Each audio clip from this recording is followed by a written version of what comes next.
Salmo 133, versículo 1 dice, mirad cuán bueno y cuán delicioso es habitar, ¿quién es? Los hermanos juntos en armonía. Permítame detenerme. ¿Quiénes? Los hermanos. ¿Qué hay? Un vínculo. Bien. Vamos a la última parte del versículo 3, después del punto y coma que hay ahí. Dice, porque allí, ¿dónde? Donde están los hermanos, ¿no es cierto? Juntos y en armonía. Porque allí envía Jehová. ¿Qué envía Jehová? Bendición. ¿Quiere ser bendecido? ¿Bendecida usted?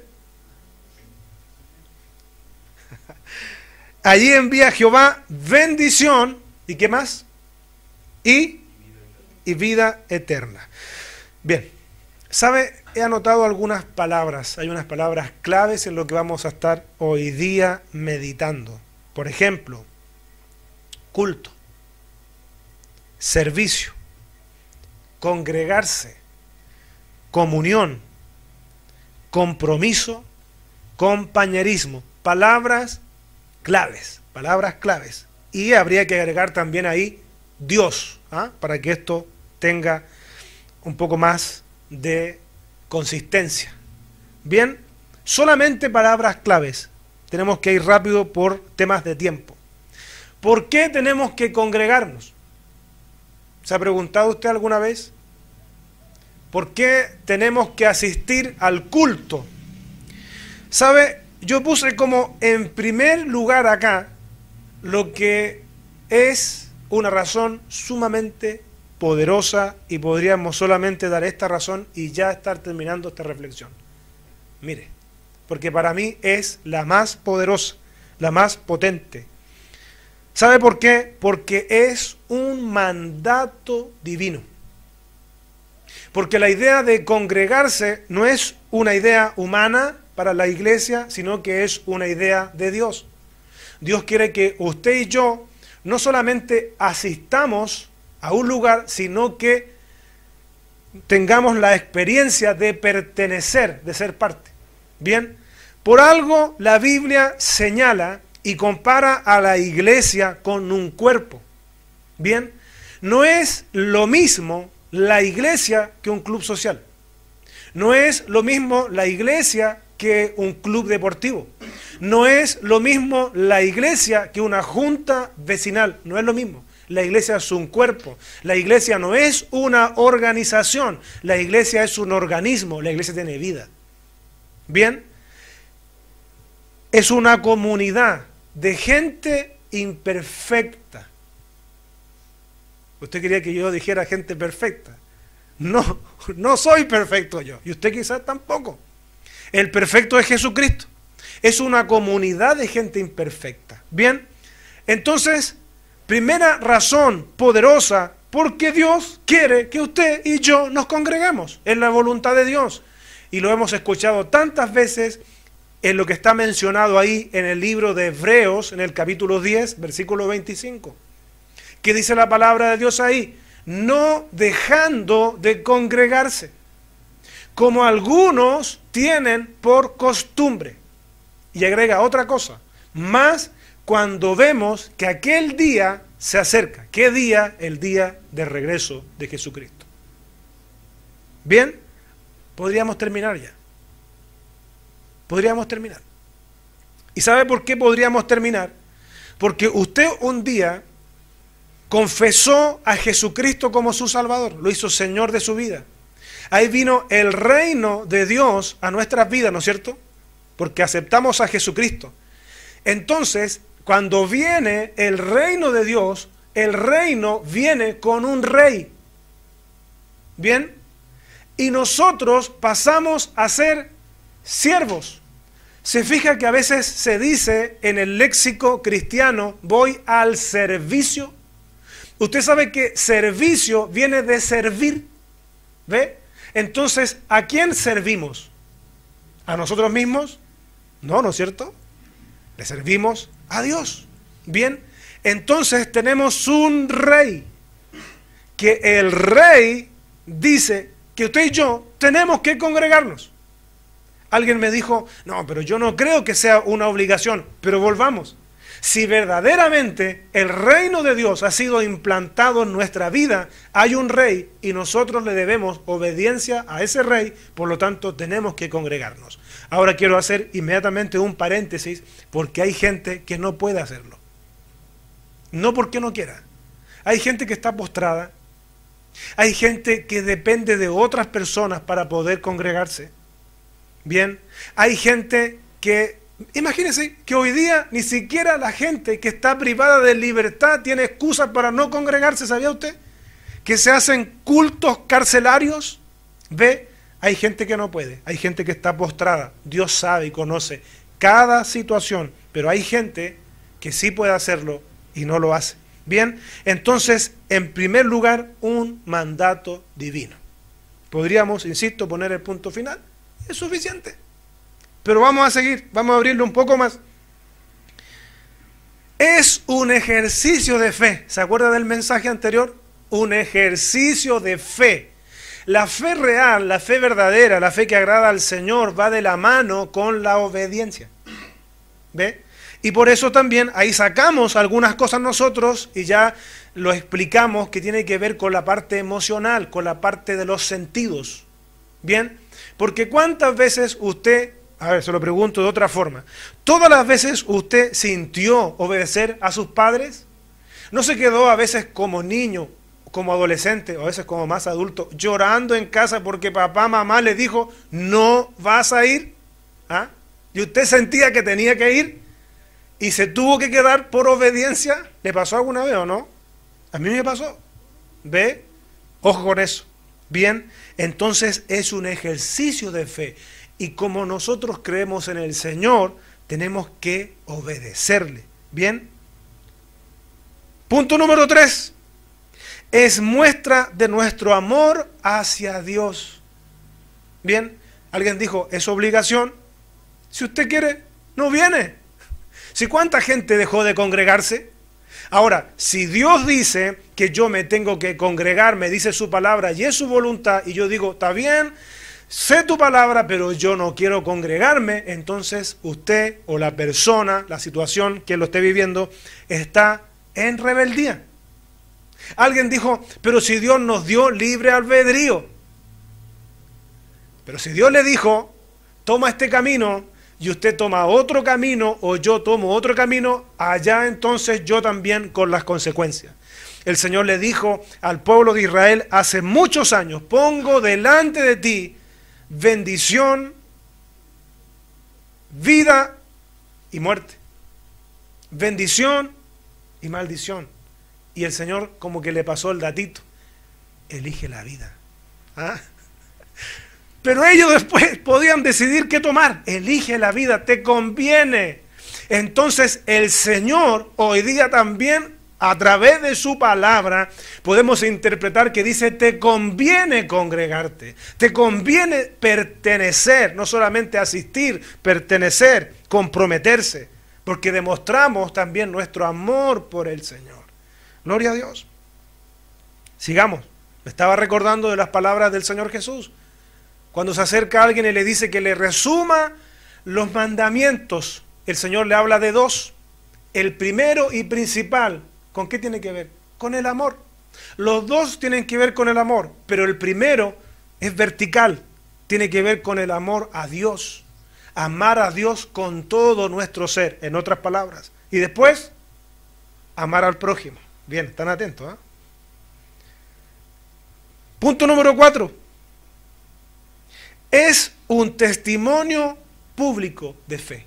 Cuando usted se congrega, cuando lo ve ahí la gente en la calle, y mire, ya una tremenda Biblia, la gente no va a pensar que usted va al estadio. La gente no va a pensar que usted va a otro lugar que no sea a congregarse o a estudiar la palabra. Entonces, usted cuando se congrega está dando un testimonio público de su fe. Mire lo que dijo el Señor ahí en Mateo capítulo 10, versículo 32. A cualquiera, y esto yo lo encuentro espectacular, cuando Jesús dice a cualquiera, es cualquiera. A cualquiera, pues, que me confiese delante de los hombres, yo también le confesaré delante de mi Padre que está en los cielos. ¿Ve? Eso es dar testimonio también. Y mire lo que dice el versículo 33.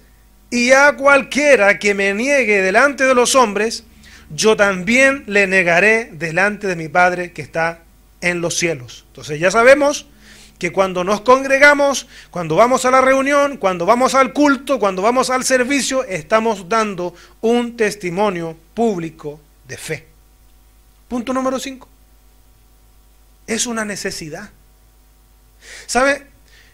Que a medida que uno va creciendo en el Señor, madurando, usted se va dando cuenta que necesita estar, que es el lugar donde le conviene estar. Y yo me he dado cuenta que en algunas personas, he conversado con gente que lleva años sirviendo al Señor, y los años sirviendo al Señor no quiere y no dice necesariamente de la madurez, pero que lleva años sirviendo al Señor. Hablaba con una persona particularmente, y sabe, que ni siquiera está ahí en duda si va a asistir o no va a asistir.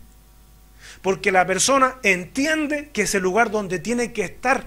Que si usted le dice, oye, ahí está la actividad tal día, yo no puedo. ¿Y por qué no puede? Porque tengo la reunión. ¿Y no le ha pasado alguna vez que esto como el ángel bueno y el ángel malo? Que aparece el ángel malo, pero si siempre va ahí. Ha ido como 3, 4 meses, no hay faltado ningún culto. ¿Qué hay que faltar a uno? ¿No es cierto? Y por el otro lado, ¿y qué hay si ese día está mi bendición?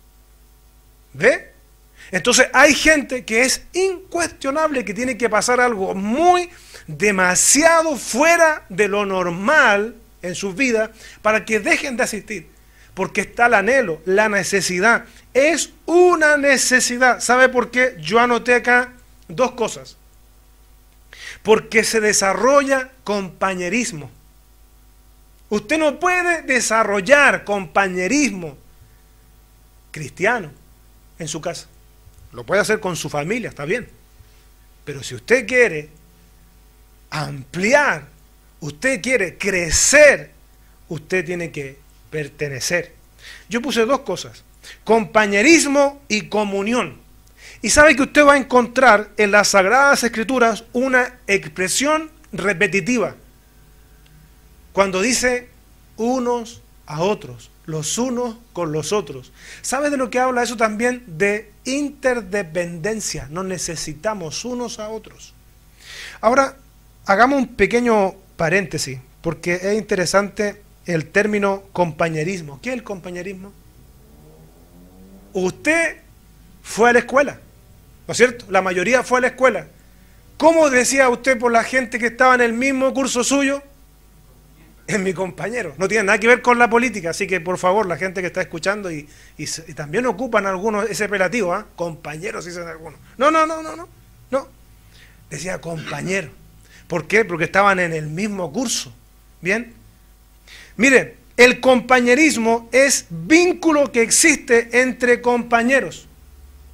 ¿Cuál sería el vínculo acá entre nosotros? Sí, Cristo.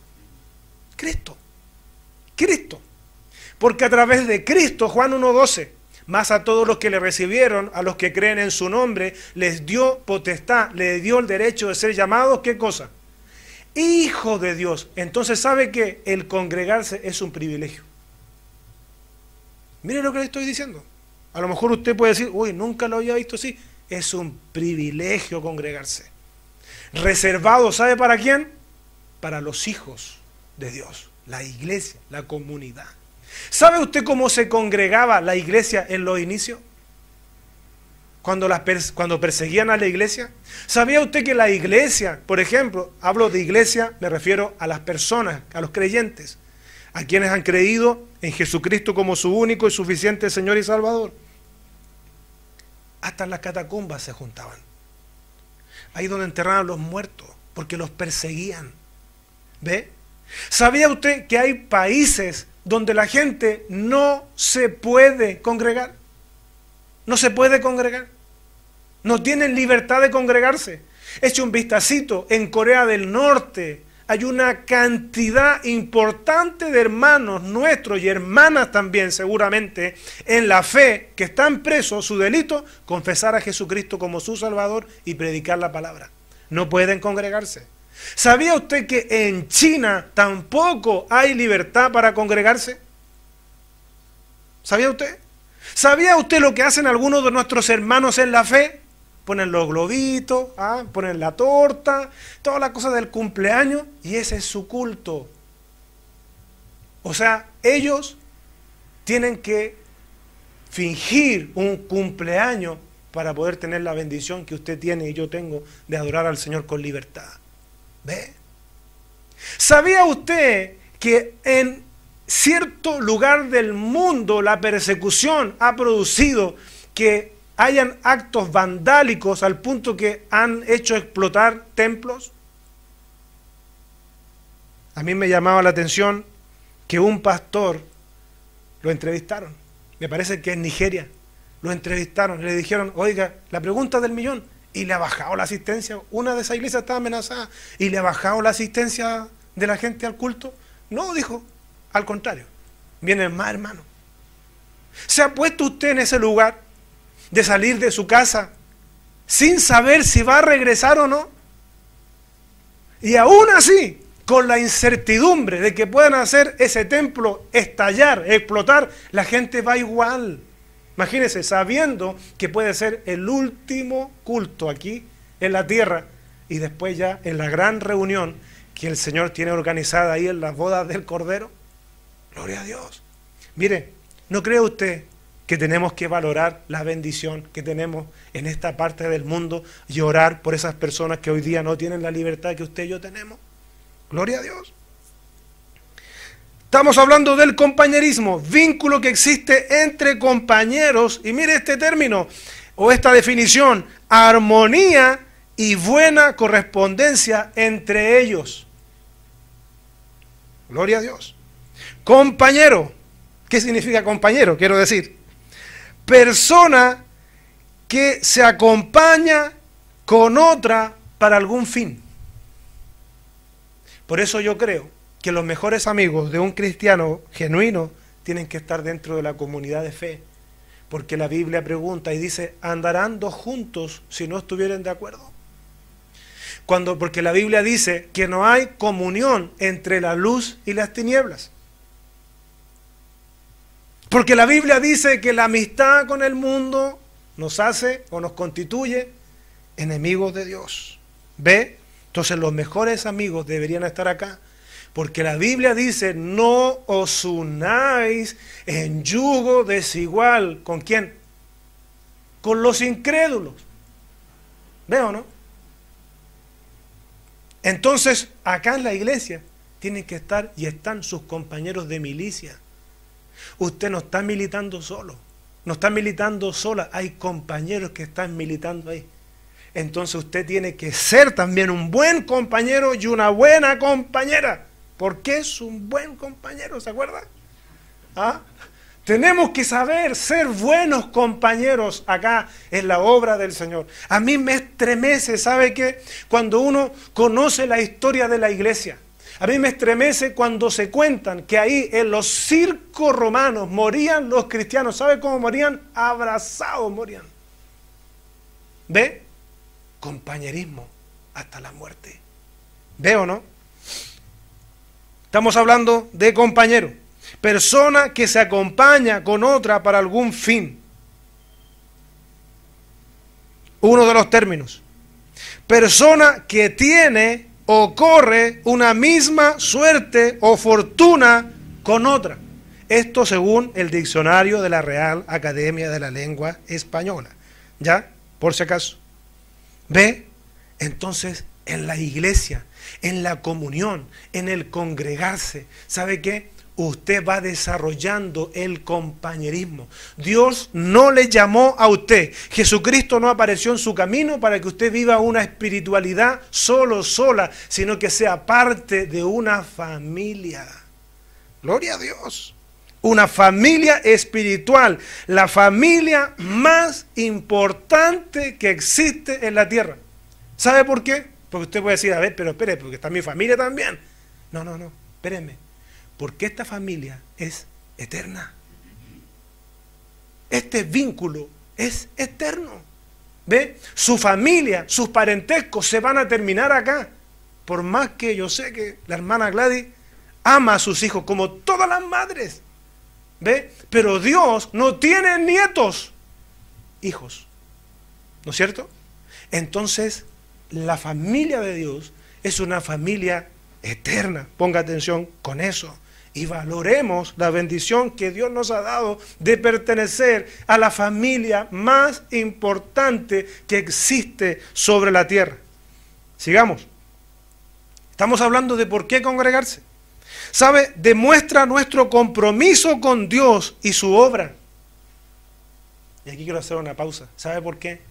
Porque a veces se ven mucho más apasionados acá en la Argentina los hinchas de River o de Boca que los cristianos. ¿Se ha fijado usted que a veces los hinchas se ponen en las calles a pedir plata? ¿Para qué? Para ir a apoyar a su club. ¿Se ha fijado o no? Son apasionados. ¿Se ha fijado usted cuando pasa un bus con hinchas? Usted no ve un bus que vayan todos tranquilitos, calladitos. ¿Ah? Cuando van al partido, hasta con un bombo así de este porte, oiga, y cantando las canciones. Son apasionados. Nos dan clases de pasión a nosotros, esos hinchas. Y usted y yo tenemos que ser hinchas de Jesucristo. Pero a veces somos hinchas ahí calladitos, que no sepan mejor que nada, que no me digan nada, que no me descubran. ¿Ve? El congregarse demuestra nuestro compromiso con Dios y su obra. Debemos dar por gracia lo que por gracia hemos recibido. Fíjese, porque así como la palabra llegó a nosotros, debemos esforzarnos y comprometernos para que otros conozcan a Cristo. Por eso también nos congregamos, porque aquí de la congregación salen las estrategias. A ver, ¿qué vamos a hacer? A ver, vamos a seguir con la escuelita, vamos a repartir invitaciones, vamos a hacer roperos de aquí, de la comunidad. A ver, ¿quién puede ser? ¿Quién puede ir? A ver, yo. ¿Ve? Salen las estrategias. Y también, mire, la palabra del Señor llegó a nosotros porque alguien alguna vez se movió y le creyó al Señor y nos predicó. Esto viene como un efecto de cadena. Recuérdese que Jesús comisionó no a una gran cantidad de gente. Se dice que cuando Jesús fue ascendido, habían 500 personas viéndolo. ¿Ve? Pero hoy día el evangelio prácticamente se predica en el mundo. Usted tiene que comprometerse en todos los aspectos, no solamente en venir, sino que también en ser un puente para que otro conozca del Señor, otra conozca del Señor. Usted puede ser quien le hable o usted puede colaborar, ayudar para que otra persona vaya con el mensaje. Pero tiene que comprometerse con el Señor y con su obra y dar por gracia lo que por gracia recibimos. ¿Sabe qué? En la realidad de nosotros, ustedes lo saben, hay gente que trabaja aquí, que dispone horas, voluntad, recursos para que esta obra se pueda mantener. ¿Ve? Entonces es gente que no solamente asiste, es gente que pertenece y se compromete, es gente que tiene que ver con los resultados también de lo que se está recibiendo. ¿Ve? Sigamos, punto 7. ¿Por qué tenemos que congregarnos? ¿Sabe por qué? Porque tenemos que alimentarnos. Cuando nos congregamos, el culto, fíjese que tiene básicamente una estructura que usted va a ver en la mayoría de las iglesias protestantes es la misma. Tiene alabanza, adoración, tiene palabra, tiene oración. ¿Ah? Los ingredientes de un culto. En el culto hay alimento. En el culto, el centro del culto es Jesucristo. A Él lo adoramos a Dios. Y ¿sabe también a qué venimos acá? A alimentarnos, a recibir una palabra. Que esa palabra, ¿sabe lo que va a hacer? Va a aumentar nuestra fe. Porque Romanos 10:17 dice, así que la fe es por el oír y el oír por la palabra de Dios. ¿Ve? Entonces cuando usted se congrega, se alimenta. Sigamos. Adoramos juntos adoramos juntos a Dios. Y sabe, y la Biblia dice que Dios busca adoradores que le adoren en espíritu y en verdad. No es lo mismo, oiga, ver un DVD donde usted ve, no sé, 100, 200, 5.000, 10.000, 20.000 personas adorando, que usted estar en ese lugar adorando. No es lo mismo, ¿ve? No es lo mismo escuchar el culto por la radio, verlo por la televisión, que usted haya estado ahí. El ambiente que se vive no es lo mismo que se lo cuenten. Y no es exactamente igual la experiencia de verlo a través de la televisión o escucharlo por la radio. Esa reunión de adoradores. Algo ocurre en todo lugar donde se adora al Señor. Y recuerde que Dios busca adoradores que le adoren en espíritu y en verdad. Sigamos. No podemos decir que tenemos una verdadera comunión con Dios si no lo expresamos a nuestros hermanos. Por eso que en la comunidad Dios también trabaja en nosotros. La Biblia dice, por ejemplo, que si alguno dice que ama a Dios y no ama a su hermano o su hermana, es mentiroso. ¿Ve? Entonces ahí se produce una demostración también de nuestra intimidad, de nuestra relación con el Señor. La verticalidad. La verticalidad se traduce en la horizontalidad. Si yo digo que amo a Dios, tengo que amar a mi hermano.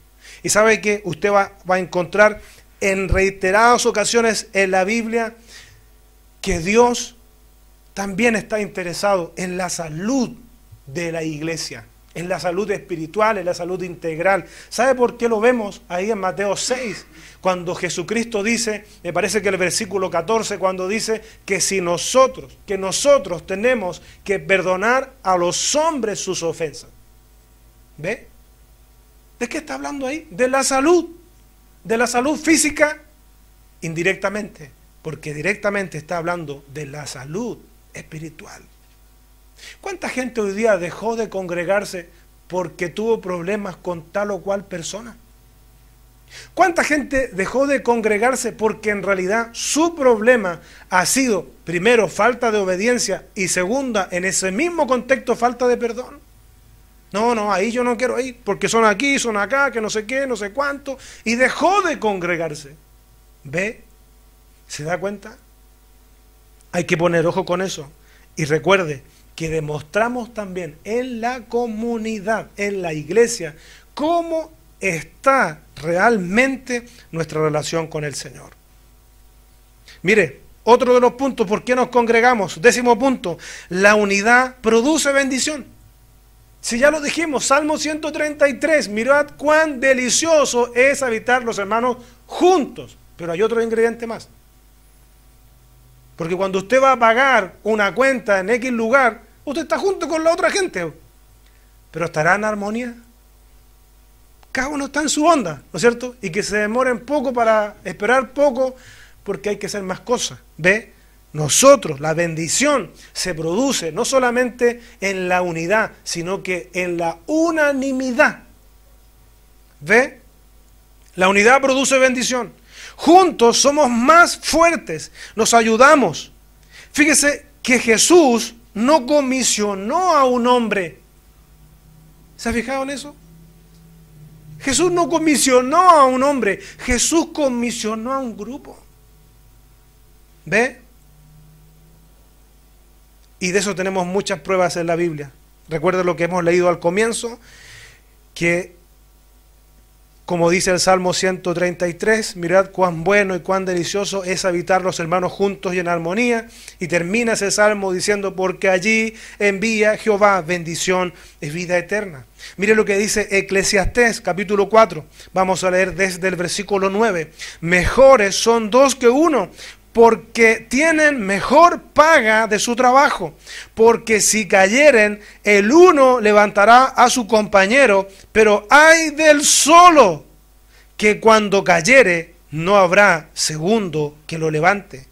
También, si dos durmieren juntos, se calentarán mutuamente, mas ¿Cómo se calentará uno solo? Versículo 12. Y si alguno prevaleciere contra uno, dos le resistirán. Y cordón de 3 dobleces no se rompe pronto. Mire, en el libro de los Hechos, usted va a ver el modelo de una iglesia unida. A tal punto la unidad que dice la Biblia que no habían necesitados entre ellos, porque el que tenía más compartía con el que tenía menos. Usted no puede saber la realidad de su hermano, de su hermana, si Dios no se lo revela directamente en alguna revelación de sueño o el Espíritu Santo le hable, o que usted esté atento, atenta a lo que le pasa al otro. Eso es lo que Dios quiere, que estemos unidos. ¿Por qué oró Jesús ahí en el Evangelio de Juan, capítulo 17? Que sean uno, que haya unidad. ¿Qué le dijo el Señor Jesús a sus discípulos en Juan capítulo 15? En 2 ocasiones, que se amen. Un nuevo mandamiento os doy, que se amen los unos a los otros. Y fíjese que probablemente no era tan fácil eso entre los discípulos, habiendo un apóstol Pedro, impulsivo, que de repente tenía salidas buenas y otras veces no tan buenas. Cuando entre ellos mismos discutían y decían, a ver, ¿quién es el más importante acá? ¿Quién aquí? Si está en la Biblia, ¿ve? Son cosas que siguen ocurriendo en estos tiempos, ¿ve? Por eso Jesús les habló y les recalcó tantas veces que se amaran. Porque cuando usted ama, usted ve más allá del error. Cuando usted ama con el amor ágape que dice la Biblia, usted en su hermano, en su hermana, ve a Cristo. Cuando usted ama verdaderamente, usted en su hermano, en su hermana se ve a sí mismo, según lo que dice Mateo capítulo 7, versículo 12. Que hagamos a los demás, con los demás, lo que queremos que los demás hagan con nosotros. ¿Ve o no? Gloria a Dios. En la unidad. Por eso, interesante lo de la iglesia en sus inicios ahí en el libro de los Hechos. Una iglesia que se ama. Una iglesia que dice la Biblia que compartían el pan en las casas con alegría y sencillez de corazón. ¿Ve? Nadie buscaba ser mayor que el otro. Porque ¿sabe qué? Nos necesitamos. Podemos ser diferentes, pero nos necesitamos. Por eso, sigamos estudiando el libro de los Hechos, porque ninguno de nosotros va a seguir siendo el que era una vez que entendamos cómo Dios quiere que sea la iglesia hoy. ¿Por qué tenemos que congregarnos? Porque contribuye que en nosotros se perfeccione el carácter de Cristo. Y aquí quería llegar. ¿Por qué? Porque se lo digo anticipadamente.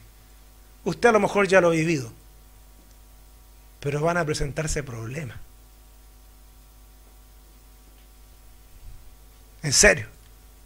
Porque algunos que a lo mejor se imaginan de la iglesia solamente paz y amor.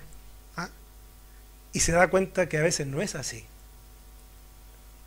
En todas las personas. Porque ¿sabe qué? Porque la iglesia, ¿con qué se asemeja? A una clínica.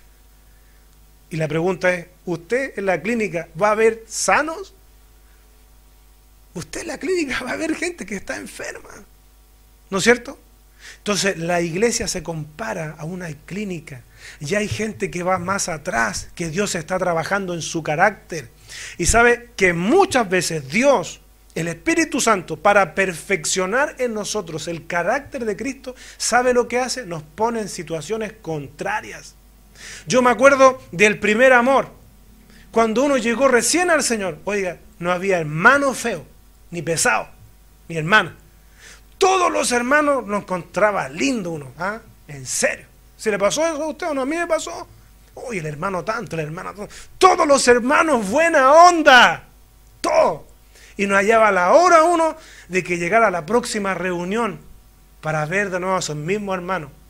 Los que algunos, en algunos casos, al tiempo después, no querían ni ver. ¿Por qué se ríen? ¿Le ha pasado? Es así. Entonces, en esas situaciones, ¿sabe lo que hace el Señor con nosotros? Perfecciona el carácter de Cristo. perfecciona el fruto del Espíritu en situaciones contrarias. Le voy a contar una experiencia. Tengo un hermano que seguramente está escuchando, que en una oportunidad, en una crisis de su iglesia, una crisis donde muchos en la crisis, ¿saben lo que hicieron? Tenían, parece, las maletas listas. Agarraron sus maletitas, se fueron. El hermano habló conmigo, un hombre que lleva años sirviendo al Señor, un hombre que para mí ha sido de una bendición tremenda, ha sido, ¿cómo lo puedo decir?, un instrumento de Dios. Él y su familia habla conmigo en medio de la crisis. ¿Sabe lo que el hermano esperaba que yo le dijera? Hermano, no se preocupe, las puertas están abiertas, vénganse con nosotros. ¿Y sabe lo que le dije yo? No sabe. ¿Por qué me hace así? Usted no sabe. ¿Sabe lo que le dije yo? Le dije, ¿sabe qué, hermano? Quédese ahí donde está. No se pierda esta oportunidad para aprender, porque usted va a aprender. Y lo otro, mire por los demás. Mire por los demás. Bien, porque es fácil ver por uno, pero usted se ha puesto a pensar el efecto que puede tener el hecho de no ver por los demás. Usted puede decir, bueno, yo no quiero asistir más, pero ha pensado qué efecto va a tener en su hermano, en su hermana, en su familia, en sus hijos, que usted diga, yo no quiero congregarme más. Se ha puesto a pensar. Yo le dije, hermano, quédese ahí. Y él, honra, gloria para el Señor, no para mí, él una vez en su congregación, en una reunión de liderazgo, contó ese testimonio. Porque él esperaba que yo le dijera, hermano, no se complique, véngase para acá. ¿Ve? A veces nosotros a la primera soltamos. A veces nosotros al primer problema, porque nos enteramos que X persona se acordó de nosotros, habló de tal y cual cosa. No, si va a ver esa persona de quién está hablando. Si yo soy creyente, pero Señor, espérame un poquito, quédate acá, yo voy a solucionar este problema, lo puedo solucionar sola. ¿Ve o no? Entonces en la comunidad, en los problemas, en las asperezas, Dios perfecciona en nosotros su carácter. Le hago una pregunta. ¿Es el mismo, es la misma usted persona que era cuando conoció al Señor? ¿Es el mismo? ¿No es cierto que no? Y le hago otra pregunta. ¿Ha tenido que pasar situaciones difíciles? ¿Ha querido irse? No una vez, varias veces, ¿no es cierto? Sí, no, yo no sigo más. Pero dígame que sí o no, cuando usted dijo, no. Yo tengo que seguir sirviendo al Señor, yo tengo que seguirme congregando. Dígame que sí o no, que se fortaleció usted en el Señor. Porque usted empezó a ver ya no al hombre, a la mujer, empezó a mirar a Cristo. Y eso es lo que tenemos que hacer nosotros, fundamentarnos en Cristo. Que el centro que estamos aquí es que queremos ser como Cristo. Cristo nos atrae a Él, a congregarnos, y nosotros queremos cumplir su voluntad. Nosotros queremos hacer lo que nosotros tenemos que hacer, lo que Él espera que nosotros hagamos. ¿Ve? Entonces las situaciones, los problemas perfeccionan el carácter de Cristo. No le haga el quite a los problemas. Lo que más nos toca escuchar casi todos los días, ¿sabe lo que es? Problema. Una cosa y otra, problema. Pero muchas veces los problemas, ¿sabe lo que son? Oportunidades. Y me gusta una frase que acuñaron los estadounidenses. Qué pena que los estadounidenses le estén dando la espalda a Dios como se la están dando, porque esa nación ha sido bendecida por Dios. Hoy día es un modelo de la inmoralidad para muchas otras naciones. Pero sabe, los estadounidenses, hasta hace algunos años, acuérdese lo que decía su dinero. ¿Se acuerdan lo que decían los dólares? En Dios confiamos. ¿Se acuerdan? No se acuerdan. Bueno, pero yo le digo, decían, en Dios confiamos. Hoy día tiene una pirámide. Ella es otra onda, no vamos a entrar en detalle. Y ellos, los estadounidenses, acuñaron una frase, utilizaban mucho una frase: ¿qué haría Jesús en mi lugar? Que hasta la propia Britney Spears, ustedes no la conocen, utilizaba una pulsera en algún momento con las iniciales de esa frase en inglés. ¿Qué haría Jesús en mi lugar? Cuando se le presente el problema con la hermana, con el hermano, pregúntese. No me llame a mí, llámeme después. Pregúntese, ¿qué haría Jesús en mi lugar? Cuando se le presente el problema con el compañero o la compañera de trabajo, el jefe, la jefa, pregúntese, ¿qué haría Jesús en mi lugar? Gloria a Dios. Ya vamos terminando. Así que no le haga quitar los problemas. ¿Sabe por qué? Porque Jesús nos dejó una promesa. En el mundo tendréis aflicción. Es una promesa. Así que hágase la idea que mientras estemos acá vamos a tener problemas, pero recuerde que en Cristo somos más que victoriosos. ¿Por qué tenemos que congregarnos? ¿Sabe por qué? Porque Dios habita en las alabanzas de su pueblo. Lo dice la Biblia ahí en Salmos 22:3. A Dios le gusta que usted y yo le alabemos. En serio. Aunque lo haga desafinadamente. Sí, en el caso del canto. Pero la alabanza va mucho más de cantar. Cuando usted se está preparando para venir a la reunión, usted ya está alabando. Dice Salmo 22, versículo 3, pero tú eres santo, tú que habitas entre las alabanzas de Israel, dice. Y yo le quiero decir que usted y yo, a través de Jesucristo, hoy día pertenecemos a este Israel espiritual, hemos sido adoptados. Vamos terminando. ¿Por qué tenemos que congregarnos? Porque hay promesas, hay promesas. ¿Le gustan las promesas del Señor? Hay miles de promesas en la Biblia. Y hay una promesa maravillosa en Mateo capítulo 18, versículo 20. Dijo el Señor Jesucristo así, porque donde están 2 o 3 congregados en mi nombre. ¿Sabe lo que pasa ahí? Allí estoy yo en medio de ellos. ¿Ve? Cuando usted viene, cuando el centro de la reunión es Jesucristo, porque dice reunidos en mi nombre, yo estoy allí, dice él, en medio de ellos. Yo le pregunto, ¿cómo está Jesús hoy día? A través del Espíritu Santo. Así está. Bien, ahí teníamos algunas razones del por qué tenemos que congregarnos. Bien, 2 cositas. Culto. Fíjese que culto, la definición de culto, según el diccionario de la RAE, es homenaje externo de respeto y amor que el cristiano tributa a Dios. Bien, congregarse. ¿Qué es lo que es congregarse? Es fácil. Juntar, reunir, eso es congregarse. Comunión, participación que los fieles tienen y gozan de los bienes espirituales mutuamente entre sí como parte y miembros de un mismo cuerpo, la comunión. Es importante que luchemos nosotros, nos comprometamos por la comunión en el cuerpo de Cristo. Compromiso. ¿Cómo define el diccionario la palabra compromiso? Obligación contraída. Palabra dada. Usted tiene el compromiso de estar acá y congregarse. Bien, ¿por qué teníamos que congregarnos? Ahí les di varias razones. Quiero terminar esta exposición bíblica con lo siguiente. Mire, no se puede. Es prácticamente imposible. Miren lo que estoy diciendo. Antes quiero decir otra cosa. No puede decir usted ni yo que tengo comunión con Dios si no tengo comunión con los hermanos. Primero. Segundo, lo que quiero decir ahora.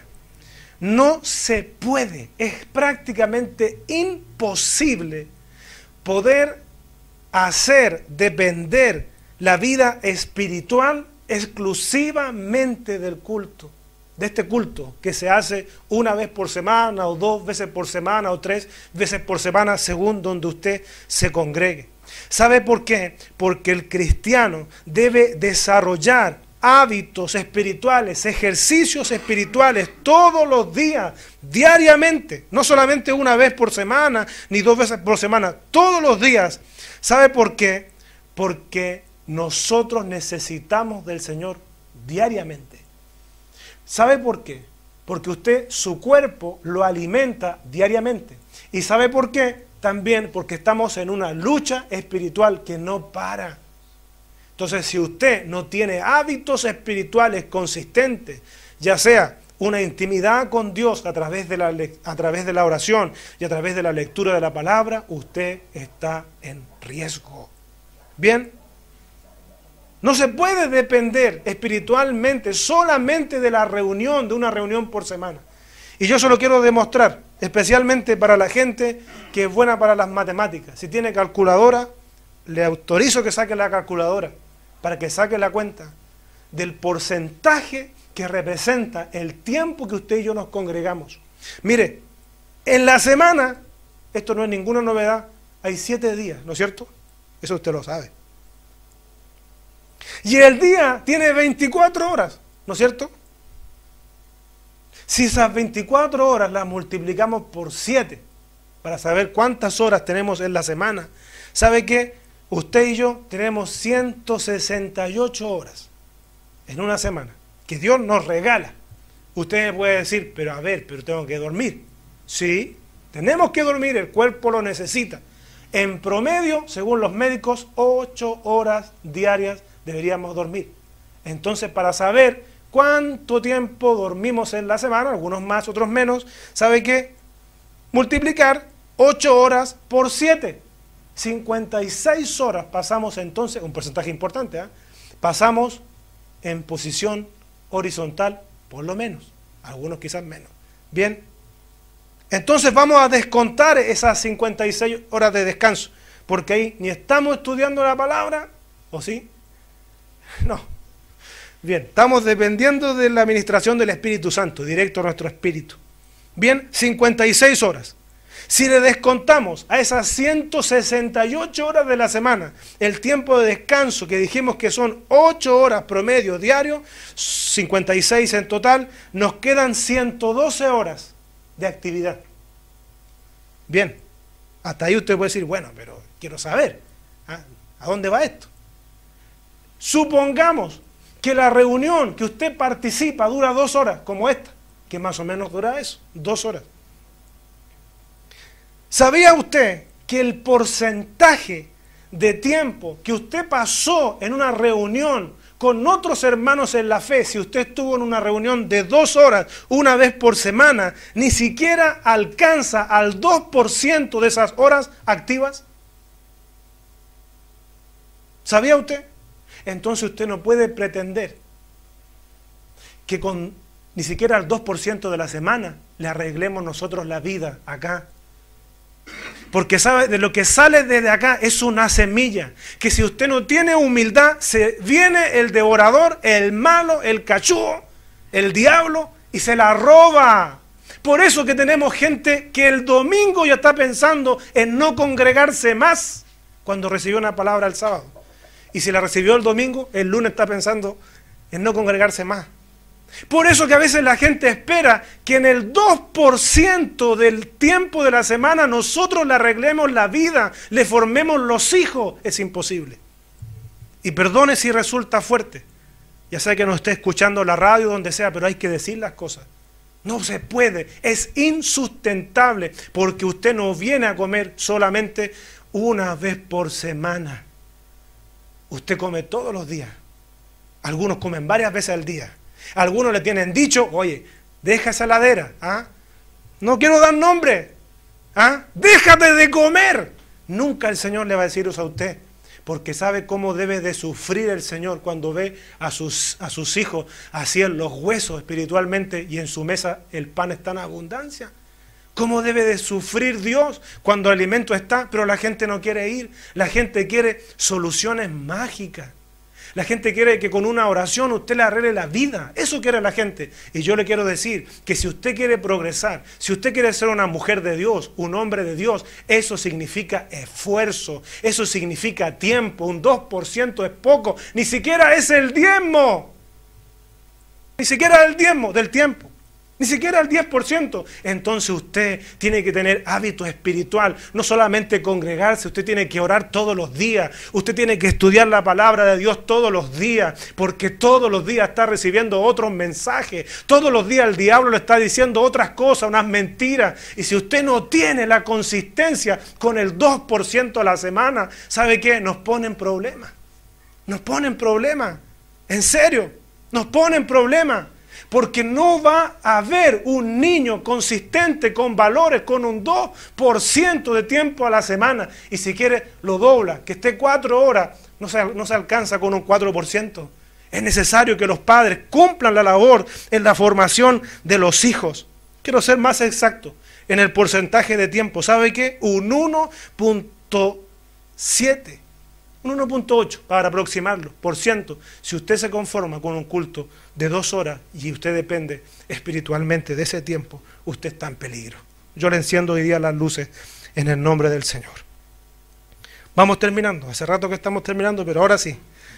¿Sabe? Le quiero decir otra cosa. ¿Quiere más? Tengo más. De parte del Señor, sí. El culto no se trata de usted, ni de mí. Porque hoy día existe como una especie de people meter, como de rating. ¿Cómo estuvo el culto? No. El culto, usted no viene aquí a hacerse un culto a usted misma, ni yo a hacerme un culto a mí mismo. El culto se trata del Señor. El centro del culto es el Señor. Usted viene a adorar, usted viene a exaltar. Bien, y no es necesario que le estén diciendo de adelante, levante sus manos, baje sus manos. No, porque tiene que eso usted ejercitarlo. Es su adoración, es personal. Bien, el centro del culto es el Señor y no nos hacemos culto a nosotros mismos, lo adoramos a Él por todo lo que Él es, por todo lo que ha hecho con nosotros. Venimos a darle gracias. Bien, usted puede estar en el lugar correcto, pero con las motivaciones incorrectas. Bien, la pregunta es, cuando nos congregamos, ¿para qué nos congregamos?